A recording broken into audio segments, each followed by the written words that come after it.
All right, welcome to the Young Turks. I'm your host, Cenk Uygur. Anna's going to join us in a little bit and break down that insane Trump press conference. Is there a sane press conference that Donald Trump does? Of course not. So he fought with a lot of the press, called them racist, hilarious.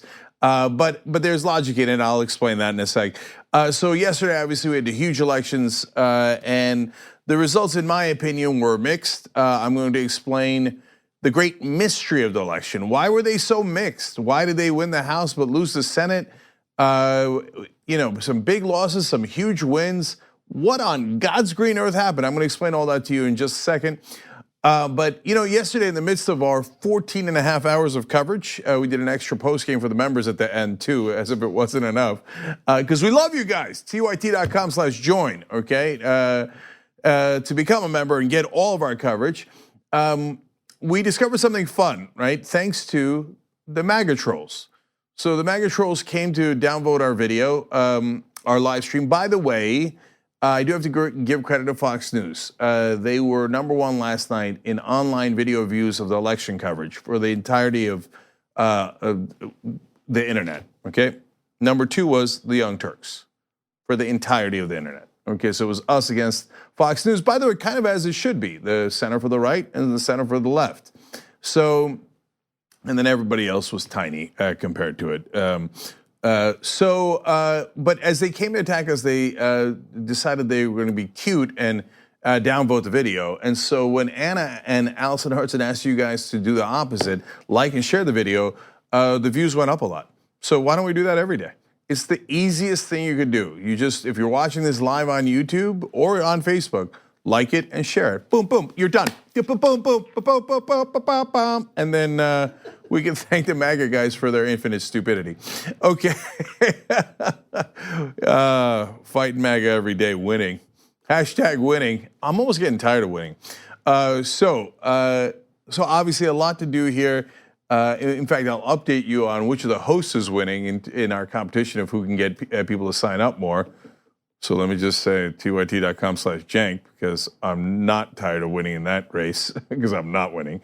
I'll tell you what place I'm in a little bit later when Anna comes in so she could rub it in our face. Anyways, so let's go over here and do some stories. Okay, so last night was weird. It was weird because there was big wins, big losses. Now, in an election that is unusual because these elections are now greatly nationalized, and there's usually big swings back and forth. And there was a big swing in the House, obviously, but it did not apply to the Senate. And the two different camps of the Democratic Party also had significant losses. So the conservative side and the progressive side. See, Donald Trump lives in an alternate reality, of course, and he this morning was talking about what a stunning victory the Republicans had. What are you talking about? It doesn't make any sense. I'm going to show you the numbers in a second, and you'll see, of course, it's not based on fact. Here, we don't just root for our own side. We are homo progressives, but we give you the truth because it doesn't help you if we're not being honest with you guys. So let's break down all that happened and explain why. Because I've got my best guess, and I think it's a pretty good guess. And I think it's actually, there's one fact in here that is really important for you to understand how politics works. So let's first start with the prominent Democratic losses, because there was some big names in there that people were rooting for and they did not win. And so then it seemed like it was very deflating. So keeping it real, right? So Andrew Gillum, there was a lot of hope for him to win. Beto O'Rourke, Gillum obviously in Florida, Beto O'Rourke in Texas. Richard Cordray, not talked about as much, but also important in Ohio for the governor's race. And I thought he actually stood an excellent chance, and he did not win. These were all really narrow losses. Stacey Abrams has not lost yet. She's actually potentially in a runoff in Georgia in the governor's race. But since she didn't win last night, it was a sense of like, well, there's some big names there that on the Democratic side that did not win. Okay, now remember, Beto wasn't supposed to win Texas, and he only lost by 3, which was an amazing result for him. But not good enough, right? And the Democrats were never supposed to win the Florida governorship, but by the day of the election, Gillum was theoretically up by 5 in the polling, and so that's why it seemed like, whoa, setbacks. But a lot of these races, including the governorship in Georgia, it's not like the Democrats were favored in any of those races. Ohio was a bit of a toss-up. But we're keeping it real that those are ones we would have loved to have won and didn't. Okay, now, the House results. This is where we had huge wins. So Democrats picked up 27 seats for sure, and there is 17 seats still left undecided because they're too close. So their probable pickup once those close races are settled are about 33 to 35. They're already leading in 33 races, so they'll finish somewhere in that range. And by the, let's call it 34. By the way, I said they'd win 38, so that's pretty close to where we expected. And so those are big pickups in the House. Now, when you look at within the Democratic Party, also a bit of a mystery. So you had some progressive losses, and these were great progressive. We really, really wanted them to win, and they came close, but they didn't. So Kara Eastman in Nebraska's 2nd district, that's a 4-point loss. That's a really red district, but she had a real great shot, and she was a wonderful candidate, but she couldn't quite finish it. There, as you can see in the result of a 4-point loss. Randy Bryce we were very hopeful for, but that was a 13-point loss. Katie Porter, another district that was Republican, but we had a chance, another narrow 4-point loss. Beto O'Rourke, people talk about it because it got called early as if like Beto lost big. No, he lost Texas by only 3 points. So nobody thought before Beto's campaign began that Texas would be within 3 points. In every one of those losses, those are all red districts. None of the progressives lost a race that they were supposed to win. That didn't happen at all. And they made those races closer, but some of the ones we were really rooting for couldn't get over the hump. Okay, now the establishment Democratic losses were far worse because a lot of these races they were supposed to win and did not. They were all incumbents. And they got routed in the Senate. So you got Joe Donnelly in Indiana, went in with a lead, came out losing by 8. Heidi Heitkamp is incumbent in North Dakota, lost by 10. Claire McCaskill in Missouri went in with a lead, lost by 8 there. So significant losses on the Senate side for the establishment Democrats. So you see, the reason it's a mystery is if the establishment Democrats were right, all you got to do is raise a lot of money from corporations, run as Republican light, and you win. But Donnelly, Heitkamp, and McCaskill did that, and many others, and they lost. If progressives were overwhelmingly right, well, we just run campaigns based on voter outreach, volunteers, small dollar donations, and we win all our races. Now, we didn't win all our races, but we did make them much closer in red districts. The blue districts we win easily. Unfortunately, you can't say the same for the corporate Democrats. So if you're looking at the numbers, yes, you give an edge to progressives, no question. They made those red districts way tighter than the corporate establishment Democrats did. But at the end of the day, there's still a missing link. There's the issue of, why couldn't you take it over the top and what happened? So I wanted to break it down for you this way because in campaigns, the ultimate goal is to do what? Is to reach the voter. Now, a lot of people make the biggest mistake of thinking, oh, what I know, all the voters know, and they debate that in their heads, and then they make a decision about who has the best ideas. That's not remotely true. That's a distant second problem. The number one problem is actually reaching them in the first place with your message. So you got to reach that guy, that woman, and make your case to them. So how are the 3 different ways to do it? One is direct contact. So that's where progressives have a huge advantage because we have volunteers. And volunteers can make phone calls, knock on doors, etc. But that is really, really hard. It's hard to get a lot of volunteers. It's hard to reach people with personal interaction. What's easier is media. So what most politicians do is paid media. So they raise a ton of corporate money, billionaire money, and they just buy ads and flyers and all across media, but mainly TV to reach the voters. Now, there's a third branch that is not talked about nearly enough, and that's free media, earned media. So if you're on television a lot or the newspapers cover you a lot, well, then you'll be able to reach the voters with your message more. That is the number one problem for the Democrats and the number one mistake that the Democratic Party does. They way underestimate this. So here comes the amazing fact. So people often talked about, oh, Hillary Clinton outraised Donald Trump significantly in the general election, but she lost anyway, so maybe money is not as important. No, wait a minute. That's one of 3 ways to reach the voters, remember? So, but first of all, let's acknowledge that. So Hillary Clinton raised and spent $768 million in the 2016 election. Donald Trump only raised and spent $398 million. Almost a 2-to-1 advantage to Hillary Clinton, but that is where everyone stops the conversation. So they say, well, she had more money. That's actually not true, because they're not taking into account free media, the one that is actually a much larger slice of the pie. So great story from the Washington Post. This was a little bit after the election. I found it again because I thought it was important in this context. So Hillary Clinton actually got a ton of free media. That makes sense. You're running for president, you're all over the media. She got $3.2 billion in free media. How much did Donald Trump get?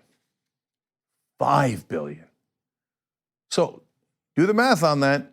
She had a $400 million advantage in paid media, but he had a $1.8 billion advantage in free media. Remember all the empty podiums and all the press conferences and the rallies that Donald Trump would have and would be covered? And by the way, all the debates that the Republicans had. That was nonstop, free media, free media, free media to get their message out. The Democrats, honestly, in their infinite stupidity, decided, oh, I got a great idea. Let's not get our message out. Let's have only a small number of debates, make sure Hillary Clinton wins, and then clam everything up. Well, then you don't get billions of dollars in free media in the primaries, let alone the general election. So those Donald Trump rallies mattered. The fact that cable news was obsessed with them to the point where they would actually cover it when he's not even on, the empty podium coverage. I mean, they gave more media to Donald Trump's empty podium than they did to a lot of the progressive candidates. And that made billions of dollars of difference. So now, today, how does it affect today? Well, look, that's the missing link in this election. So as the Democrats had momentum and Donald Trump had polling that was the worst of any president going into a midterm election, they should have cleaned up. The progressives should have won, but even the conservative Democrats, the ones that run those miserable campaigns, yes, they insult their voters. They have a less chance of winning. They take the energy out of their voters. We've talked about that a lot. But in a wave, even they would win. So why didn't the wave materialize? The number one answer is the Democratic Party does not make their case. Donald Trump, on the other hand, is all over TV. He did 53 rallies. And what he does is he goes on the offense. And so the Democrats are at best playing defense, and they have no answer to Donald Trump. Did Nancy Pelosi do as many rallies? She did no rallies. Chuck Schumer, no rallies. So Warren did a couple, Bernie Sanders did a bunch, but did the media pay attention to those rallies? Well, that gets to the second part of the missing link. Fox News amplifies the message for Donald Trump and the Republicans, and then they create a virtuous cycle. The politicians support Fox News supports the politicians, and round it goes. Is there any equivalent to that on the left? The answer is largely no. So let me pause and explain that, right? So you can say, like in Washington, they say, what do you mean, MSNBC? Really? I mean, does MSNBC support progressive politicians? How? How do they support them? Do they go to their rallies? Are they at every Bernie Sanders rally? Are they showing the empty podiums of Elizabeth Warren? No, not remotely. From time to time, they'll have Adam Schiff on. Ooh. So they'll have some guys who say, oh, we're going to investigate Donald Trump and we're going to look into Russia. That is not the same as putting out an aggressive message and taking charge of the national conversation, a national conversation that gives their candidates an advantage to the tune of billions of dollars. Fox News is always playing offense. If MSNBC does anything at all, it's barely playing defense. Now, there's another media organization, that's us. Well, okay, so we're deeply progressive, and we're, honestly, it's a funny way of saying it, but we're huge online, and it's true. So why do we not have the same effect as Fox News? Look, I'm keeping it real with you guys. It's easy, I can say, oh, yeah, we're bigger, et cetera. No, but I'm telling you in reality, yeah, by the way, online, we are bigger. Among young people, we're bigger than Fox News, CNN, and MSNBC combined.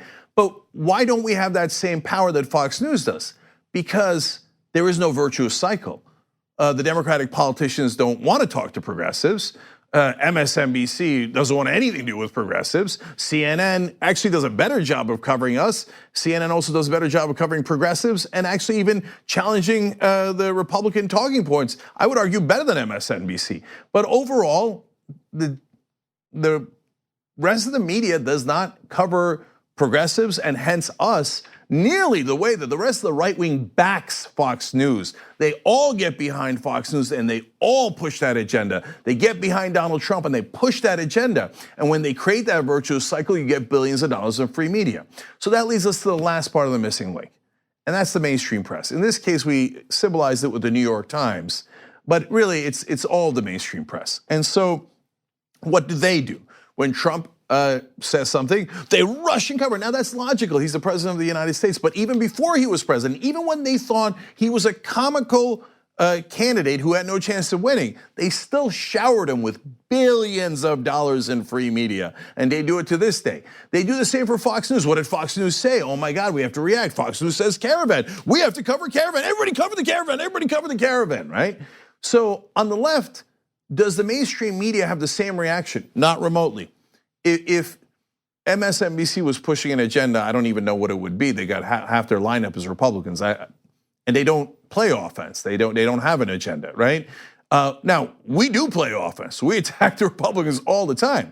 When's the last time the New York Times covered us? Almost never, because apparently they don't understand the internet, which is a great failing of theirs, right? But they also don't respect progressives. They just think, no, we have to bow down to. What is that? Let's take that off. Okay. Okay, we're having a slight technical issue here. Let's bring back the sidebar.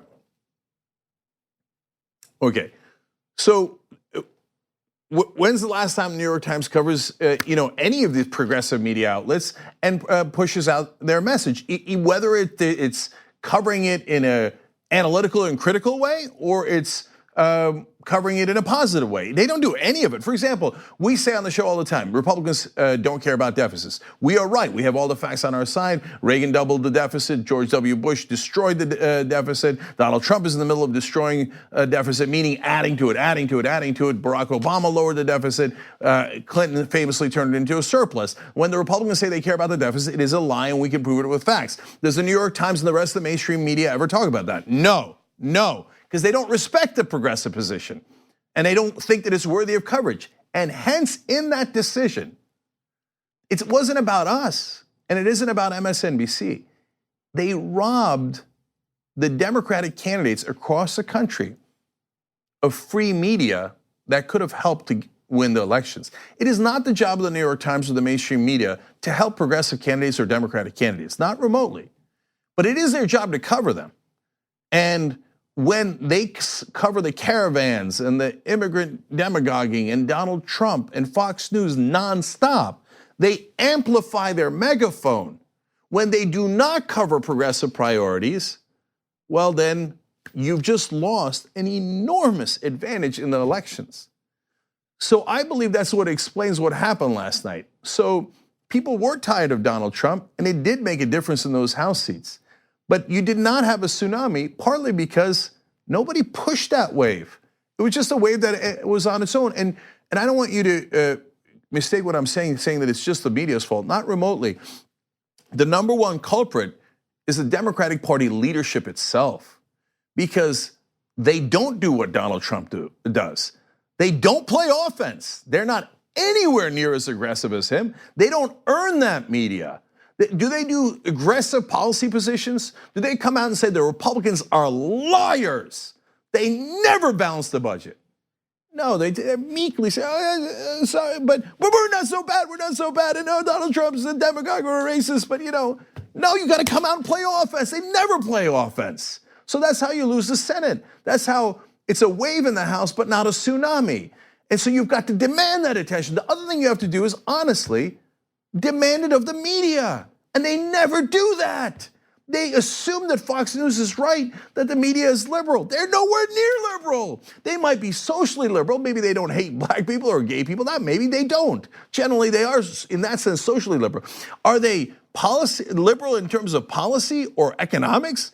Not remotely, not remotely. They treat every progressive position with enormous skepticism. And and disdain, and they don't cover it. And that is when the Democratic leadership needs to step up and go, absolutely, New York Times is failing. Oh no, you can't do that. That's like Donald Trump, you can't do that. But Donald Trump got billions of dollars of free media by doing that. That is not an incorrect strategy, that is a correct strategy. But the Democrats are like, oh, no. Everybody at the New York Times is our buddy. They're on the cocktail circuit with us. We want to be friends with them. We can't criticize them. But then you lose the coverage. And when you lose the coverage, you lose the races. So of the three ways to reach the voter, direct contact and paid media, those are actually dwarfed by free media, which the Democratic leadership willingly concedes and gives up by not pressuring the media, not aggressively making their case, and putting out strong policies and going on the offense. That is why last night it was a good result in the House, but overall it could have been great.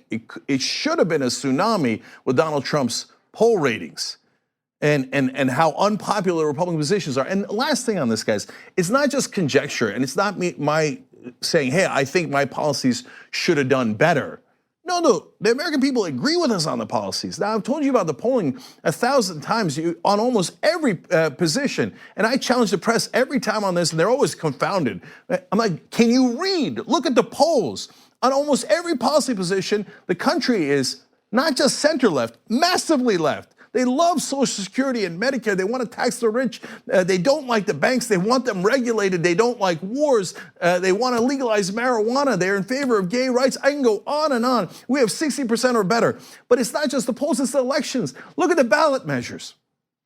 In Arkansas, they raised the minimum wage, and they did it overwhelmingly. Same thing in Missouri.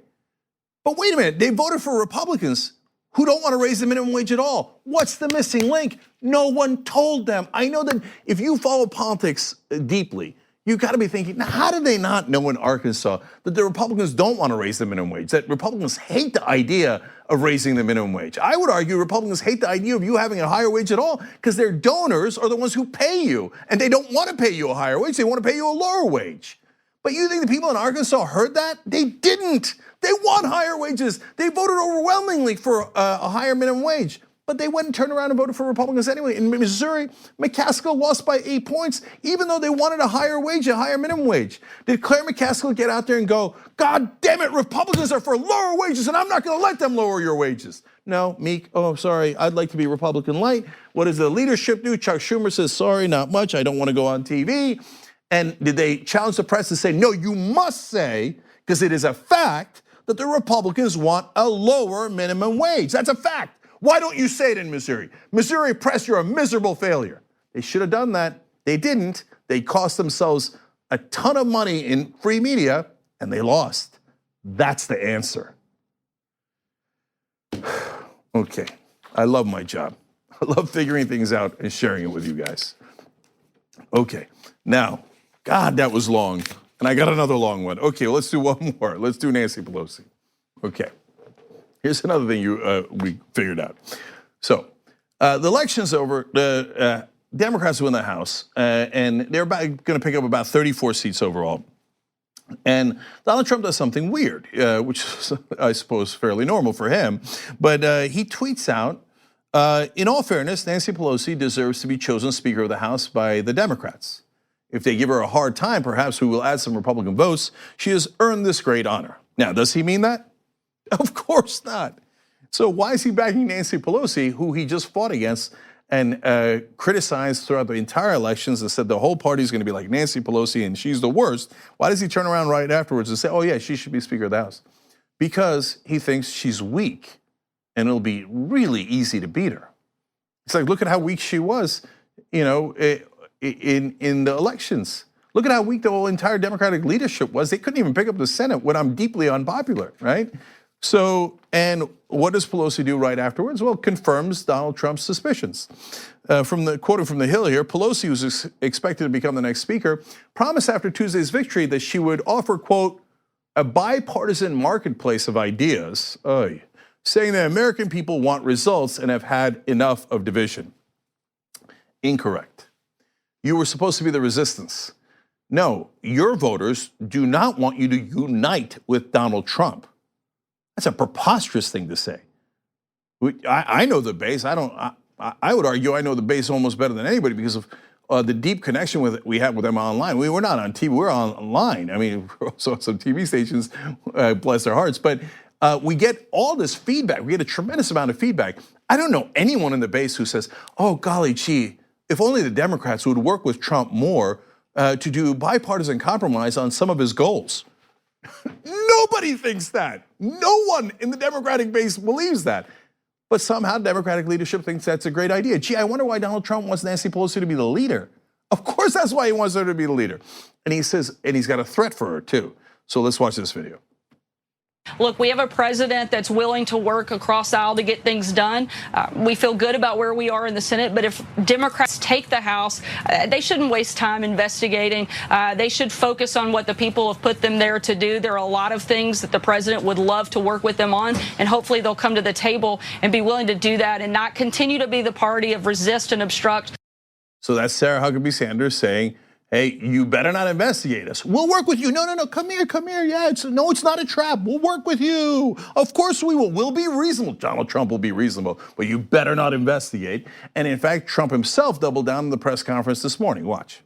Let's go to video 2.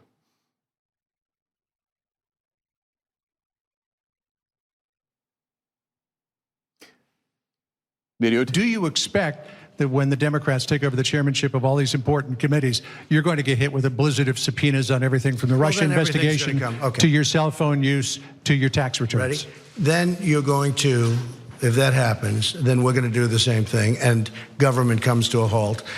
And I would blame them because they now are going to be coming up with policy. They're the majority in the House. The real question is, you just sat up here and said that from this podium that are you offering an my way or highway scenario to the Democrats? You're saying that if they start investigating you, that you can play that game and investigate better than them. Can you compartmentalize that? And I think I know more than they know. Can you compartmentalize that and still continue to work with them for the benefit of the rest of the country? No. Or are all bets off? No. If they do that, then it's just all it is a warlike posture. And so then, wait a minute, then the follow-up, You heard my answer, go ahead. Yeah, he's saying, you better do exactly as I tell you, and you better not investigate me, otherwise we're gonna have a warlike posture. And he knows he can push Democrats around. Now, in the bubble of Washington, Democrats and Nancy Pelosi believe like, oh, we got this, okay? When they asked her right before the election about, hey, are you gonna be Speaker of the House if you guys win, et cetera, she said, I know the territory, and I'm really good at what I do. Based on what? If you're really good at what you do, why does Donald Trump want you to be Speaker of the House? And what have you accomplished? She talks about it like, oh man, we roll the Republicans all the time on appropriations bills. Really? I haven't seen that at all. I don't know any progressive voter who thinks you're killing the Republicans on legislative battles. Really? In Washington, they actually believe that. I've heard other people say that about Nancy Pelosi. That's an alternate reality that does not exist. She said, oh, in the appropriations bill, we rolled them and we got this and we got that, and then they were gonna vote on DACA. Yeah, but Nancy, I got news for you. They didn't vote on DACA. You were totally wrong. As usual, you got played. I mean, it's not just her, Chuck Schumer, he gets played even worse on the Senate side. We got nothing on DACA. He fast-tracked Donald Trump's judicial appointments. And what did you get? You got nothing. But in their crazy mind, they really think they're master legislators, as Nancy Pelosi has called herself. So listen to what she said. She said, that is why it's interesting for us to win every appropriation fight, because they just don't win. What? She thinks she's winning. Does anybody in the country think that Democrats are winning on policy issues and on legislation? There, man, Trump lives in a crazy alternate universe, but so does Pelosi. So, and people enable her. Look, Jennifer Bannery wrote an interesting article in HuffPost, and she said this was one of the options for why Pelosi was doing well, but it's not. I mean, even framing it this way is preposterous. She said it might be because she has a spine literally made of titanium. What? Nancy Pelosi? I mean, I think they're on a different planet. She's accomplished almost nothing. And her and Schumer concede immediately. They do preemptive concessions. They just conceded right after they won the House. She said, oh, no, bipartisan. I'm going to work with Donald Trump on his priorities. Are you insane? Where's the titanium-made spine? Okay, so why does Washington think Nancy Pelosi is successful when no one else in the country believes that? Okay, we go to Bendery's report here on HuffPost, and she explains it. She says, as Politico reported, Pelosi has been quietly courting Democratic candidates who have publicly kept her at a distance. She sent donors to them. Oh. She's appeared at private fundraisers for them. She sent more than 30 of her staffers to toss up districts to help. Her main goal may be to win back the House, but it doesn't hurt to endear herself to those candidates along the way. So basically saying, even the people running those ads saying that, hey, I'm not going to back Nancy Pelosi, or the people who, when asked by reporters in their races, say they're not going to back Nancy Pelosi for Speaker of the House, she's secretly getting them money so that if they win, they back her for Speaker of the House. And that's how this game is played. So then now we go to CNN to explain how much money she raised. And this is not at the end of the election, it's in June. Through June, Pelosi had raised an eye-popping $83 million for the Democratic Congressional Campaign Committee for the 2018 election cycle, more than double the next closest Democrat. Now, that's a ton of money. Now, go a little further. A source briefed on the matter said that through July, she had raised nearly $91 million for the party committee, which is spending big in hotly contested races, including where Democratic candidates are running away from Pelosi. In other words, she brings in the cash. She goes to her corporate donors, to her millionaire and billionaire donors, and she brings in money. That is why a lot of people see her as the elite and the establishment, and voters are turned off by that. But Washington is greatly turned on by that. They're like, master legislator. Did you actually get any legislation passed? No. Well, I got Romney Care passed when Obama was in charge and we had an overwhelming majority. Wow, congratulations. That does seem masterful. Okay, but other than that, I got nothing passed. But I got the money. Oh, congratulations. So, despite facing more opposition from Democrats than any other time in her career, Pelosi's fundraising strength remains her biggest asset, a clear sign why she continues to maintain a hold atop her caucus. So they don't care about legislative victories. They certainly don't care about progressive priorities. They don't really care about fighting Donald Trump. All they care about is, where's the money, Lebowski? I just want the money. Pelosi gives them the money. That's their only metric. So it's not just Pelosi. The internal DCC list also offers clues to how individual lawmakers are performing for the party committee, particularly those ambitious members looking for spots at the leadership table. Representative Katherine Clark of Massachusetts, who is running to be vice chairman of the House Democratic Caucus next year, had doubled her fundraising goal through June, raising $1.1 million, mostly for vulnerable incumbents and those in the red to blue program, while transferring an additional $300,000 to the DCCC. I give you that quote from CNN because I want you guys to understand how people get to be leaders for the Democrats. They don't do it by winning elections in a big way. They don't do it by passing bills. They don't do it by being the most progressive or fighting the hardest for their voters. They do it solely, purely by raising more money. So in that case, they explain this woman who I've never heard of, who's never accomplished anything, never passed any bills, Katherine Clark.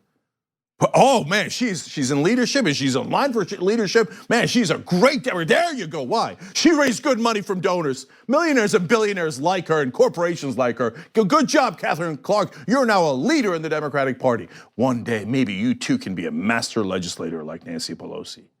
Okay, but she's not the only one. Okay, one more here, guys. Other prominent Democrats, like Representatives Adam Schiff of California and Joe Kennedy of Massachusetts, have far exceeded their goals, with each pulling in roughly $2.1 million for the committee. Hey, look at that. Those are the two guys you see on TV all the time, Adam Schiff and Joe Kennedy. It's not a coincidence. If you play the game of corruption, you get rewarded for it. You get leadership positions and you get to go on TV and build your name. If you don't play that game, the Democrats don't care about you. Their only metric for success is unfortunately one built on corruption. Now, they don't view it that way. They're like, what do you mean? I raise money from good people who do it for charity. I mean, they tell us like they're good on social issues and they like the same people that we like. Now, of course, they don't want overregulation, and some of them are fiscally conservative, and they don't want as much tax cuts as the Republicans, but they want tax cuts. And now we're not going to push too hard on that, of course, because we got to know where our bread is buttered. Exactly. That's the corruption. Well, we're not going to, I mean, the wars, we're generally opposed to the wars, but hey, you don't want to get carried away. There's a lot of jobs in our district from the defense contractors. No. You got paid by the defense contractors. That's why you don't fight the defense contractors. That's how this game is played. That's why Donald Trump says, yes, Nancy Pelosi should be Speaker of the House. And in her world, she's like, yeah, that makes sense. Well, everybody loves me, right? I raise so much money for them. But in the rest of the country, there's not a lot of love there for very, very good reason. Because we don't care how much money you raised. We don't care how much money you brought in through corruption. In fact, that's a negative, not a positive. If the Democratic Party continues to operate this way, they will continue to have surprising losses like they did in the Senate. That wave in the House should have been much larger. And Donald Trump will continue to roll over them. And they'll have no idea why. They'll go around going, I don't get it. I raised a lot of money from the rich and from corporations. I don't get it. Yeah, you don't, and you might never. They need real leadership with an actual spine who actually cares about policy, who actually wants to do something for the average American. I know to the Democratic leadership, that's a foreign concept. It is nowhere in their metrics, nowhere in a discussion in Democratic leadership does someone say, yeah, but who's really good at policy? Who can actually help the average American lead a better life? That conversation is never had in Democratic leadership circles. And that's why they get played. And that's the state of affairs right now. All right. Those are your public service announcements. We're going to take a quick break now. When we come back, Anna's going to join us. Donald Trump with more absurdity out of the press conference, attacking African-American reporters for being racist against him. How's that for a twist? All right, we'll talk about it when we return.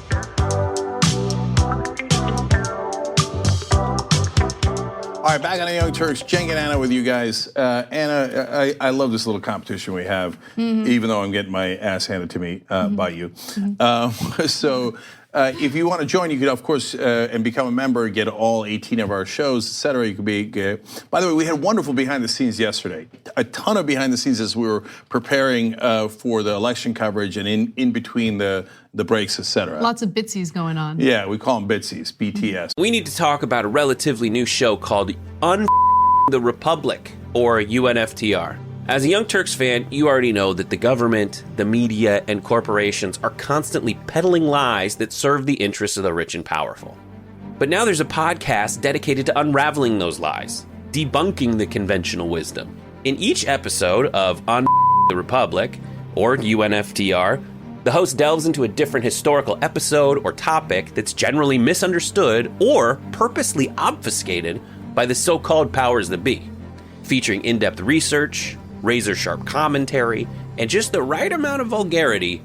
The UNFTR podcast takes a sledgehammer to what you thought you knew about some of the nation's most sacred historical cows.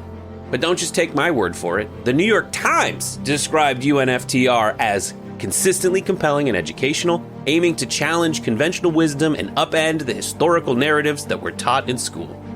For as the great philosopher Yoda once put it, you must unlearn what you have learned.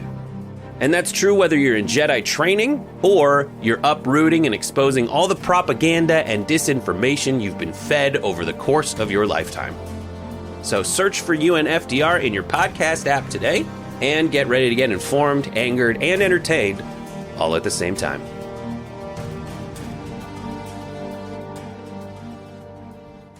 Behind the scenes, get it? Okay, so members get all that. So you could do it through tyt.com/join, but lately we launched this thing, tyt.com/the host name, Anna, Jimmy, John. Jimmy roaring out of the gate, by the way, immediately in fourth place. So those are the five that we started with, but there's now Marijuana.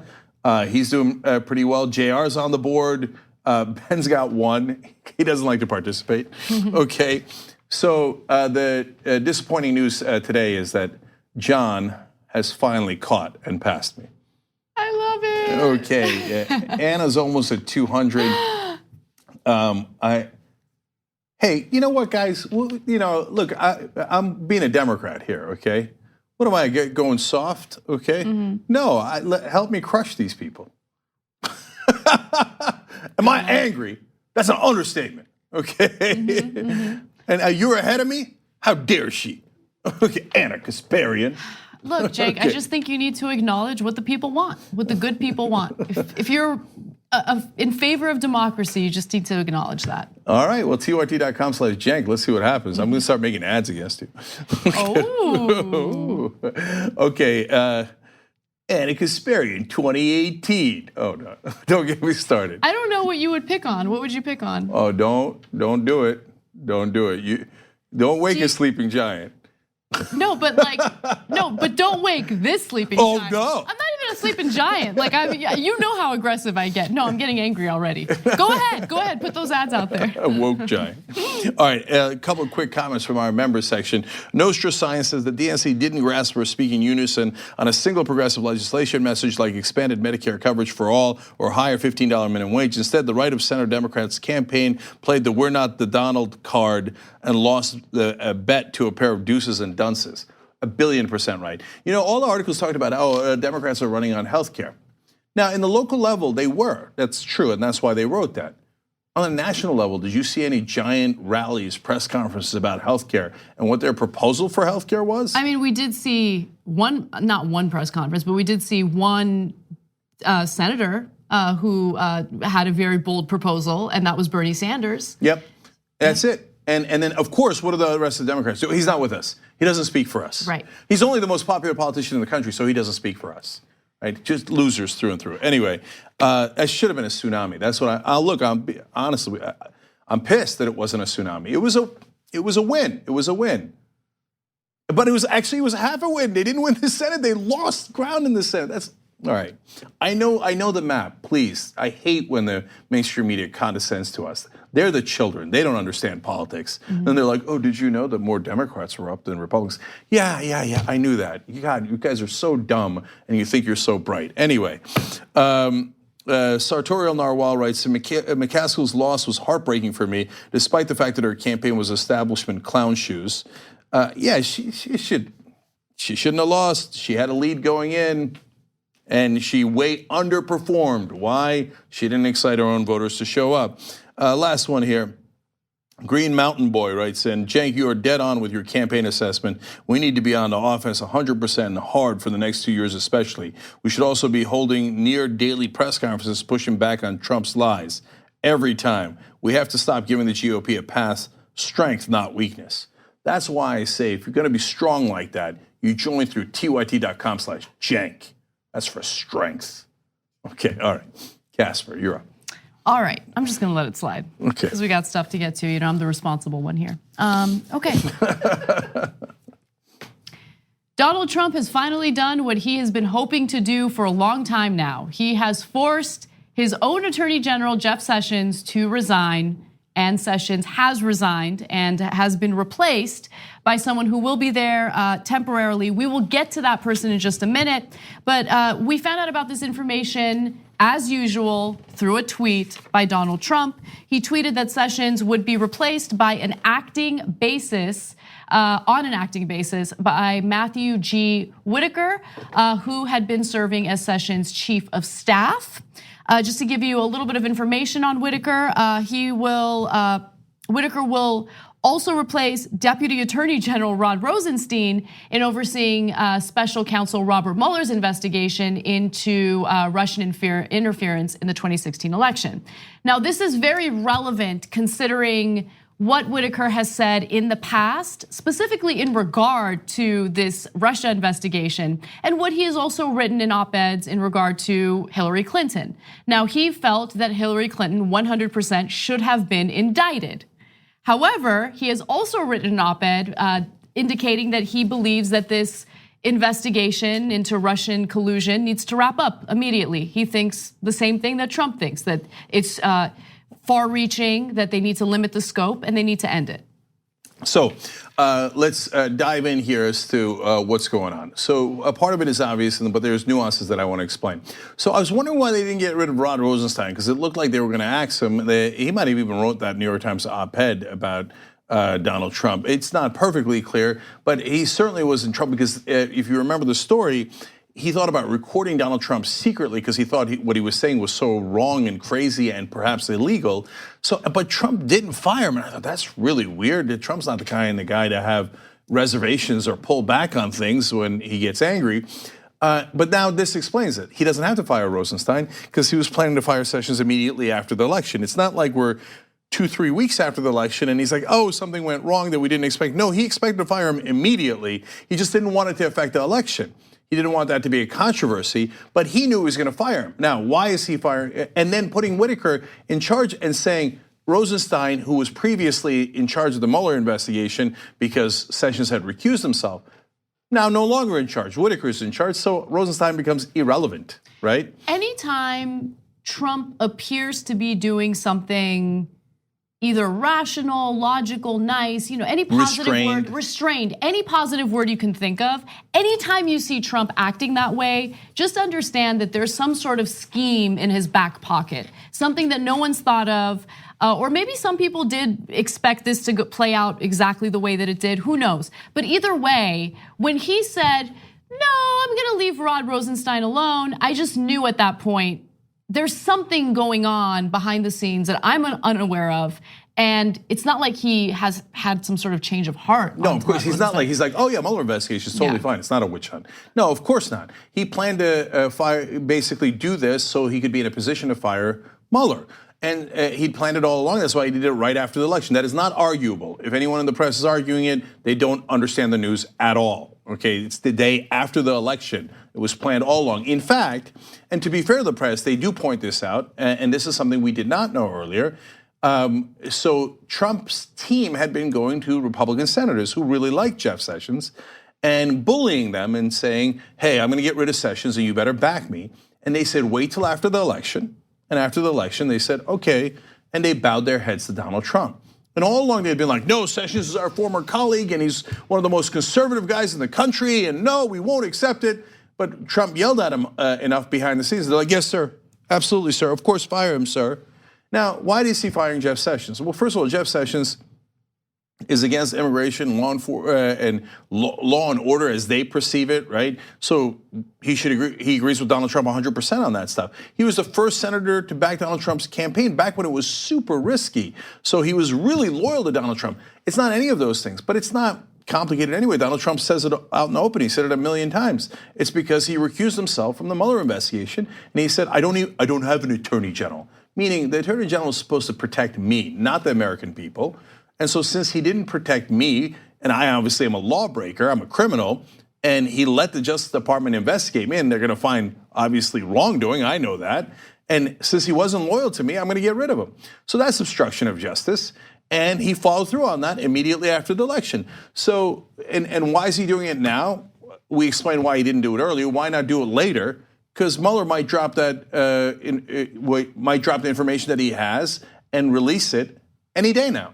He was waiting for after the election as well. Mueller is going to release what he has. So he wants to be in a position to be able to fire Mueller either before or immediately after that. So there are whispers about Mueller possibly indicting more people. We don't know any details about that. Again, these are just rumors at this moment. But just a quick thought on the whole Mueller investigation before we move forward with some of these other elements to the story. I've given up. I think even if there's real evidence that Trump colluded, if there's evidence of obstruction of justice, there's evidence of money laundering for the Russians, there's evidence that he murdered some prostitute in Russia at some point, there's evidence that he murdered a US citizen on US soil. It doesn't matter, it doesn't matter, it doesn't matter. He gets away with everything. I don't care anymore. I mean, look at what just happened in the country right before the midterms. Look at the countless times we've had outbursts of violence in the country that's been encouraged by Donald Trump. Look at what happened with Kavanaugh. I mean, it's case after case of Trump and his cronies getting away with behavior that no one else has ever gotten away with in the political world. Well, so I don't share your pessimism, but I will say that the elections were the moment of accountability. And in the House, we had some of it, but the Senate is more important. The Senate is who would decide whether he's convicted of an impeachment and thrown out of office. And in the Senate, they held and actually grew their lead, which will scare the Republicans from defying Donald Trump. And so that is actually the scariest development of all. I mean, he committed tax fraud. It doesn't matter. It doesn't matter. Anyone else, it's political suicide. You're done. You're done. With Trump, it doesn't matter. So look, the difference is, look, he's the president. You can't just say, okay, hey, why don't you resign? That's just not how it works. So it's a matter of political capital, and you lose political capital, and the rest of your party shuns you, and you become powerless if you're a senator or congressman, et cetera, if you do something wrong, because they are worried that it's going to affect their elections negatively. They care more about themselves than anything else. They're politicians. But the reason Donald Trump defies those things is because he goes over the top, and he uses free media in a way that I explained earlier in the show to gather up so much attention and go on the offense so aggressively that his transgressions do not cost them political capital. And so that is why I always thought, like, well, what are you going to do to a president before the elections? You can't do anything. So people are having a fake conversation. You can do something about a congressman or senator because he affects other people, and they could basically, like they did with Al Franken, they could drive him out of politics, right? So Democrats do that to themselves all the time, to their own, right? The Republicans don't do that as much, but for the president, it's nearly impossible. So the only moment of accountability was the election. And we only got half accountability. And honestly, the less important half. The Senate's more important because it also leads to more judicial confirmations and easier as well. So now he will be emboldened by that, and the Republican senators will cower from him even more than that. So the chance of getting 2/3 of the Senate to confirm an impeachment and throw him out of office is obviously greatly diminished. So he now feels emboldened to fire Sessions, which is what this is. He resigns only because Trump told him, get out, I'm going to fire you. And your only chance of saving any kind of face is to say you resign. But obviously this is a firing. So he's emboldened to do that, and he might be emboldened to fire Mueller. And the question is he going to get away with it? And the only answer to that is yes. No. If what's in there is quote unquote normal transgressions, and by normal I'm not trying to minimize them, but obstruction of justice, campaign finance irregularities, any regular person would be done. Donald Trump has bullied his own party and the other party effectively enough that he will definitely not be done based on those illegal actions. My hope is that if they got him, if it's true, if they got him on the much bigger transgressions, actually taking money from the Russians, et cetera, if they got him on that, then you're going to have an open question. No. Okay. Okay, so obviously we're not. There is no open question. But I'll tell you, if he fires Mueller and Mueller had devastating evidence on him, and then the Republicans and Democrats do nothing, and then it's over. Then at that point, Anna's right. There's no rule of law left anymore. The president can break any law he wants, and he has immunity. They will never hold him accountable, and then really brace for impact because he has fascist tendencies already. And when he doesn't have to abide by the law at all, he can and probably will do anything. Great. It's great news. Now, months ago, Donald Trump was asked whether or not he was planning on firing Jeff Sessions, and he somewhat skirted the question, but he did say something interesting in his answer. So let's take a look at that. Can you give us clarity, sir, on your thinking currently, now after the midterms, about your attorney general and your deputy attorney general? Do they have long-term job security? I'd rather answer that at a little bit different time. We're looking at a lot of different things, including cabinet. I'm very happy with most of my cabinet. We're looking at different people for different positions. You know, it's very common after the midterms. I didn't want to do anything before the midterms. But I will tell you that, for the most part, I'm extremely happy with. My apologies. I thought that was from a while ago, but that was from right before the midterm elections. So he had also said in that statement, or had mentioned Whitaker's name, which I thought was interesting because it was foreshadowing, but no one really caught on to it. Yeah. So here's what's not going to happen. Trump's not going to pick Whitaker and not know that Whitaker has his back 1,000%. Exactly. Of course. He asked Whitaker directly, will you be loyal to me? Of course. I wasn't in the room, but I can guarantee you that's what happened. And he deduced that Whitaker was corrupt enough to do anything he wants. It's not like Donald Trump was going to have like an earnest conversation about like, now look, you're going to be independent, Whitaker, okay? And now you do anything you like, and remember, you represent the people of America, not me. Mm-hmm.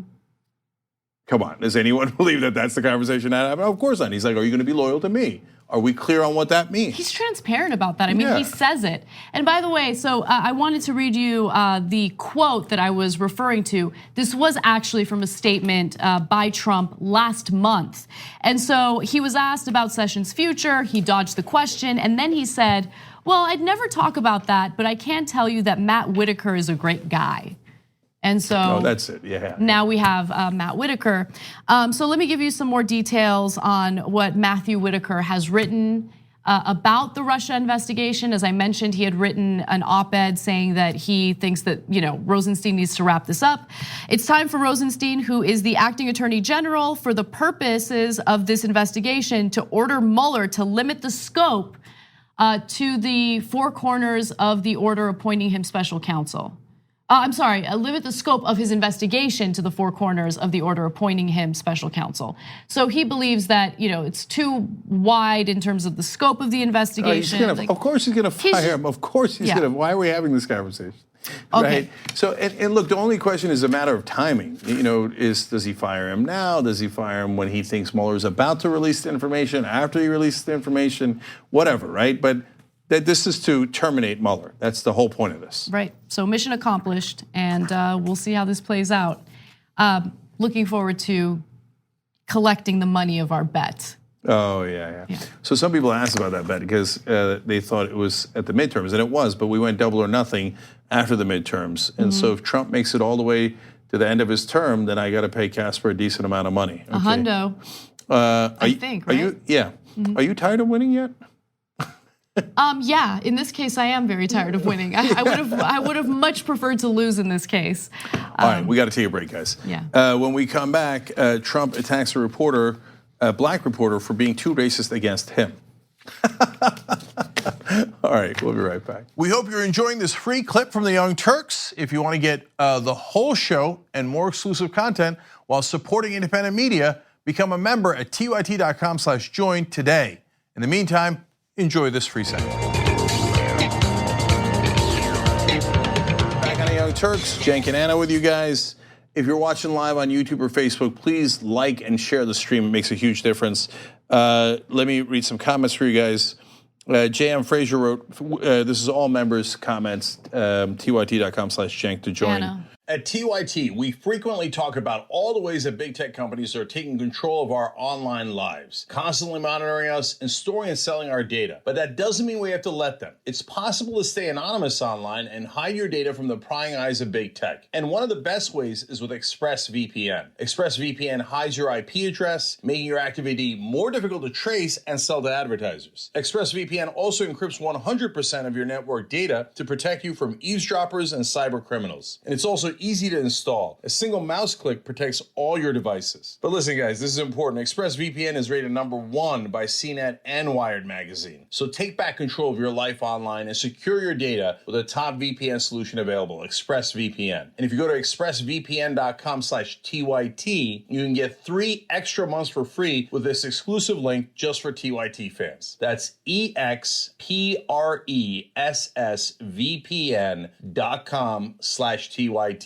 Check it out today. Anna. J.M. Frazier writes in, Whitaker must recuse himself, major conflict of interest, massive bias. Yeah, good luck with that. Oh my gosh. Yeah, I love you. No, you make a good point, but like, welcome to 2018. Yeah, Like- nobody cares.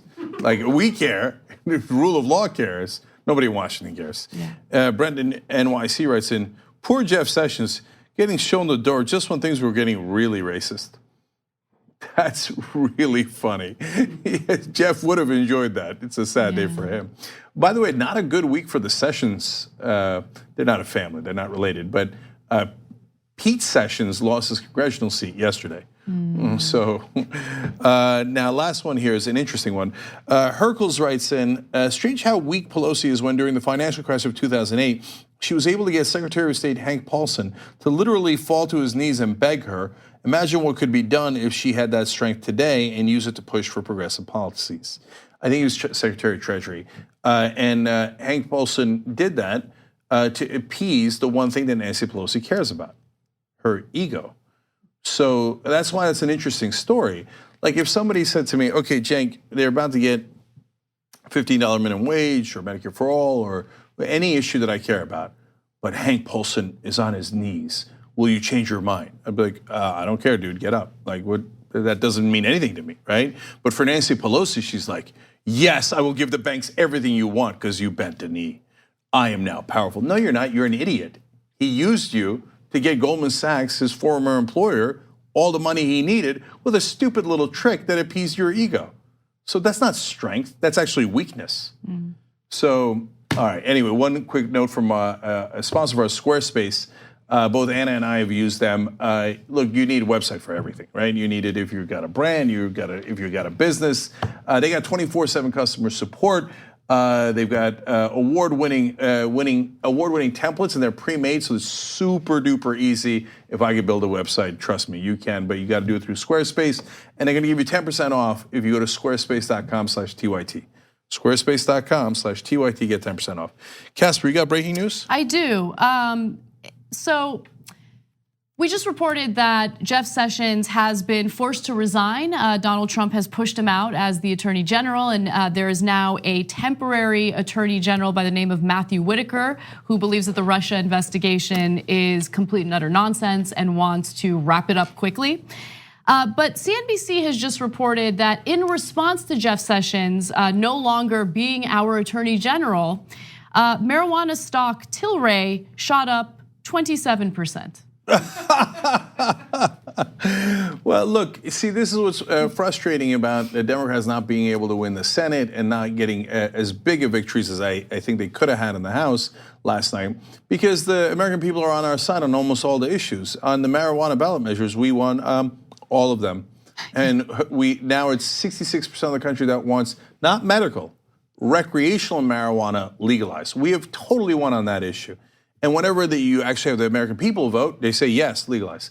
In Washington, Jeff Sessions was our Attorney General. He hates pot more than anybody in the country. He said he liked the Klan until he found out they smoked pot. Okay, that's a literal thing that he said. Now, he was joking, kind of, okay? So, but it's a joke that tells you how much he hates marijuana. Right. In fact, The Onion, which is satirical, obviously, published this hilarious headline that said, in response to being forced to quit, Jeff Sessions decided to commit suicide by smoking a joint. Because he totally bought into and spread the fear mongering about marijuana. Of course you can't die from smoking marijuana. Yeah, and so we're gonna win on the issue of marijuana, but everybody in Washington is still fighting. Do you know that it's still a Schedule I drug? You know what that means? That means it is considered by the United States government to be the most dangerous drug there is. Marijuana. With absolutely no medicinal value. With no medicinal value, and you're not allowed to do research on it, because if you did, you might find out it's actually good, right? It has, now it's got some downsides, but it's got a lot of upsides on the health as well. Anyway, thank God. Look, Jeff Sessions being out is the most good news, bad news you could ever find. It's terrible news because that means that Donald Trump is gonna basically end the investigation of himself and destroy rule of law in this country. It's good news because Jeff Sessions was a guy who liked the Klan until he found out they smoked pot. I mean, for both of those reasons, he's got a history of racial issues, let's just say, down in Alabama. He hates immigrants and was an advocate for some of the toughest actions separating immigrants from their kids, et cetera, and absurd, over-the-top action against marijuana legalization. So for all those reasons, it's great that he's gone, and apparently some people are smoking up in celebration. Yes. So, and by the way, do you know when they fired him? At 4:20 in the afternoon. No way. No. Just so kidding. gullible. No way. Come on, that was a good one. It was pretty good. TYT.com/Cenk. Anna, come on. Okay, we got to move on. Now that Democrats have taken control of the House of Representatives, there are claims that some of them are going to start investigating Trump. In fact, some House Democrats say that they will subpoena Donald Trump's tax returns. These are tax returns that he has refused to release or disclose to the public. Now, Trump has responded to that, saying that he will retaliate. Here he is. Do you expect that when the Democrats take over the chairmanship of all these important committees, you're going to get hit with a blizzard of subpoenas on everything from the Russia investigation to your cell phone use to your tax returns? Ready? Then you're going to, if that happens, then we're going to do the same thing, and government comes to a halt. And I would blame them because they now are going to be coming up with policy. They're the majority in the House. The real question is, you just sat up here and said that from this podium that are you offering an my way or highway scenario to the Democrats? You're saying that if they start investigating you, that you can play that game and investigate better than them. Can you compartmentalize that? And I think I know more than they know. Can you compartmentalize that and still continue to work with them for the benefit of the rest of the country, No. or are all bets off? No. If they do that, then it's just all it is a warlike posture. And so then, wait a minute, then the follow-up, You heard my answer. Go ahead. The ending was pretty hilarious. Okay, he also tweeted about this, saying, quote, if the Democrats think they are going to waste taxpayer money investigating us at the House level, then we will likewise be forced to consider investigating them for all of the leaks of classified information and much else at the Senate level. Two can play at that game. Except a lot of those leaks came from your administration. No, I know. But look, guys, so it's funny because he's a clown, and I see these bumper stickers and they make sense. If you invite a clown to the White House, don't be surprised that a circus shows up, right? And so we got a circus here, and he puts things in a funny way. And like the part that I laughed the most at is like, I know more than they do. You know less than almost anyone in the country. You're the guy who came out and said, nobody knew that healthcare was complicated. Anyway, but there's a super serious part to it, which is when Donald Trump says he's going to investigate you, especially now that they did not lose the Senate. In fact, he gained seats in the Senate. Yeah, that could be really serious. So that now the Democrats investigating Donald Trump, if they do that, and the Republicans go, don't care how many laws you broke, we're going to back him no matter what. We don't care. Well, then you'll run into a brick wall and nothing will happen, right? But on the other hand, if Donald Trump says, oh, Cory Booker leaked some information in a Senate hearing, I'm going to put him in prison. Now, do you think that he's bluffing? And how quickly do you think the Democrats will cower? Pretty quickly. So what he just threatened there, under a normal president, none of this happens, right? You would say like, oh, he's going to do an investigation, and then he'll give it to the New York Times, and then Cory Booker will be upbraided. Who cares, right? Under this president, he's liable to do anything. I mean, they didn't chant lock him up because they were having fun. You think that they're not fascist enough to actually lock up their political opponents? And by the way, if you break the law like Donald Trump has, there's good reason why there should be consequences to that. But on the other hand, if you use the law as an excuse and imprison your political opponents on minor transgressions, well, that's a whole different story. And that's a story that Donald Trump doesn't mind doing at all. You think that he has like this compunction about, well, that wouldn't really be fair. The laws I broke were way worse. Then you don't know Donald Trump at all. You might be the one guy in the country that knows less than Donald Trump. I want to talk about how weak Democrats are going to be, to your point, in just a minute. But before I do it, I do want to give you a sense of how Sarah Huckabee Sanders is handling questions regarding possible subpoenas and investigations by House Democrats. Here she is. Here's what she had to say. Look, we have a president that's willing to work across the aisle to get things done. We feel good about where we are in the Senate, but if Democrats take the House, they shouldn't waste time investigating. They should focus on what the people have put them there to do. There are a lot of things that the president would love to work with them on, and hopefully they'll come to the table and be willing to do that and not continue to be the party of resist and obstruct. Okay, so again, I want to reiterate that she says if Democrats take the House, they shouldn't waste time investigating. They should focus on what the people put them there to do. I can say that people put them there to investigate Trump.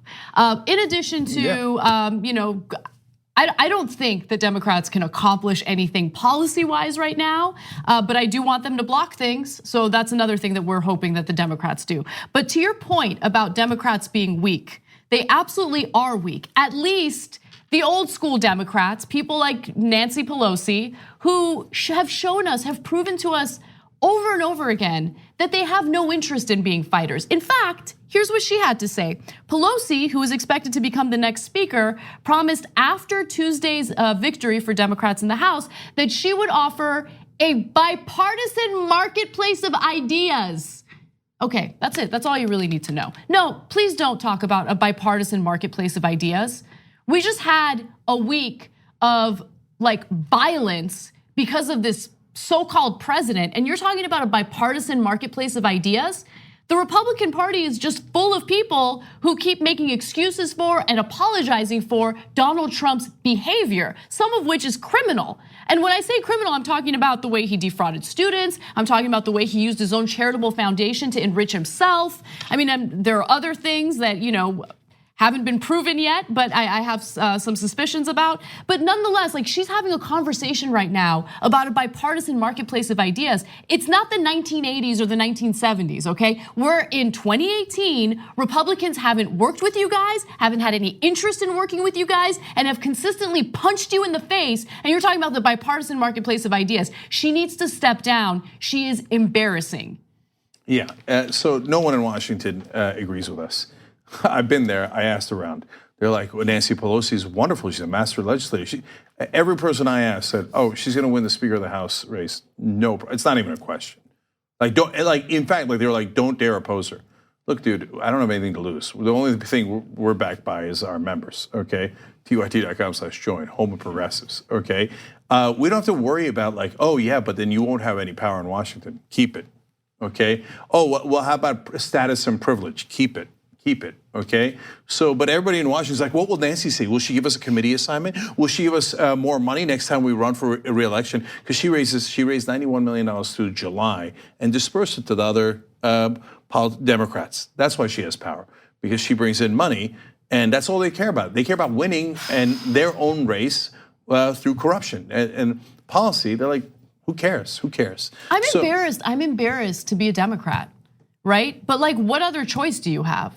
I get the frustration. Sorry to interrupt you, by the way, but I get the frustrations with people who hate this two-party system. But we literally have no other choice. Yeah, no. That's why I keep saying you got to take over the Democratic Party. So 2019 will be enormous, guys. I said at the beginning of 2018 it was a giant question mark. Don't know what's going to happen, and turned into a wild ride that ends the year in a giant question mark with mixed.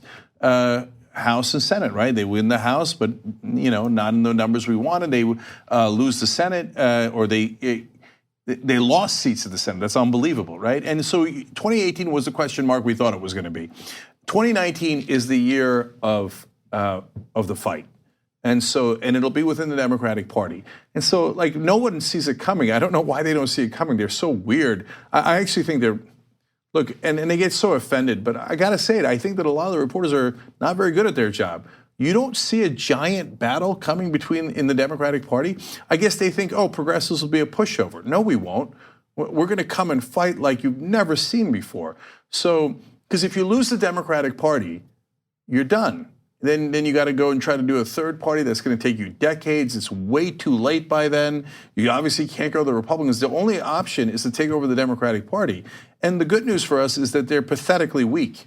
So, you know, and they don't even realize it. They think they're incredibly strong, right? So, look, in terms of what should Nancy Pelosi do now? Is it crazy to ever work with Donald Trump? No, it depends, but you got to do it on your terms. So they talk about an infrastructure bill, for example. Yeah, okay, let's do an infrastructure bill. Then propose a super progressive infrastructure bill where we spend $1 trillion on the infrastructure in this country and bring green energy in, but not just because for the sake of the environment, but also to create jobs, right? And talk to the American people about how you're going to create jobs. Then Donald Trump would counter with, yeah, I want an infrastructure bill, but that creates toll roads and bridges all across the country for the benefit of my construction friends who are donors. And then you know what you do next? You go, what a corrupt son of a bitch. We were trying to help the country. We were trying to give you jobs, and this guy wants to give it to this guy. Look at that. Hey, look at his connection to Donald Trump. I'm investigating it. Subpoena him. I want his records, and I want his connections to Donald Trump. I'm trying to create jobs, and this son of a bitch is trying to do corruption off your backs. Now, do you think they're going to do that? There's no chance. Okay. In fact, as you were giving that example, I started thinking about what Republicans have been wanting to do in response to the loss of revenue from these massive tax cuts for the wealthy, which is to cut Medicare and Social Security.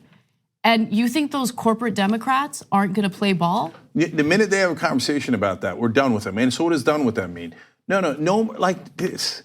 Look, the reason 2019 is so important is, like, where's the battleground, right? Is it, what can you do about Nancy Pelosi? She's going to win her district and she's likely the Speaker of the House, so what can you do about it? No, the battleground is the presidential contest. They're all going to be jockeying for who's going to win that nomination. And the voting starts at the beginning of 2020, so that means 2019 is a giant battleground. That's where we have to fight our battles, and that's where we have to win, okay? And so when anybody who says, hey, yeah, maybe we should talk to the Republicans about cutting Medicare and Social Security, rain down holy hell on them politically, right? And so, go for it, Kamala Harris. Join Nancy Pelosi in cutting Social Security and Medicare and see how that turns out for you. Now, she's not going to do it because she's a savvy politician. So she's going to go back to Nancy Pelosi and go, Nancy, cool it.